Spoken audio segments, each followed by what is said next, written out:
The moment an Israeli airstrike destroys an apartment block in Gaza City. Residents have been warned to get out. As rockets reach a suburb of Tel Aviv, Benjamin Netanyahu says the Palestinians will pay a heavy price.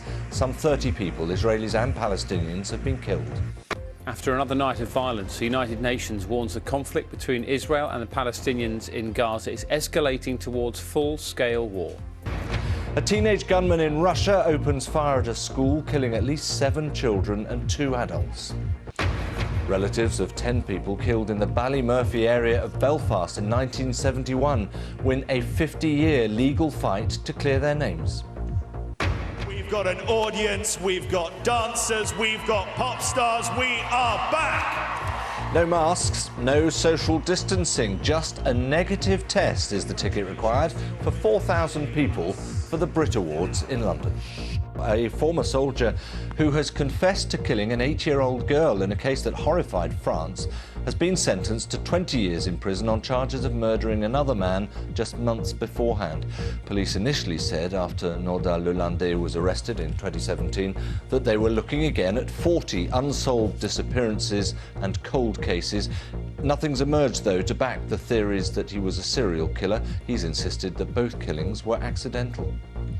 The Venezuelan opposition leader Juan Guaido has proposed a progressive lifting of US sanctions in return for the country's president, Nicolas Maduro, to agree to hold new general elections. Mr. Maduro has remained in power despite the US saying he has no authority. The US State Department said President Biden is in no rush to lift the sanctions. The British government has said its priority for the next 12 months will be national recovery. Ministers have promised in the traditional Queen's speech to support businesses and growth and to level up opportunities across the United Kingdom. Manchester City have won the English Premier League title after the only other team which could have finished ahead of them, Manchester Utd, lost to Leicester. That's City's 3rd title in 4 seasons, and later in the month they'll be hoping to add their first Champions League trophy as they take on fellow English side Chelsea in the final. They've done it. Manchester City are Premier League champions. That's after their neighbours United lost at home to Leicester last night. Celebrations could begin at the Etihad Stadium. It is their 3rd title in the last 4 seasons.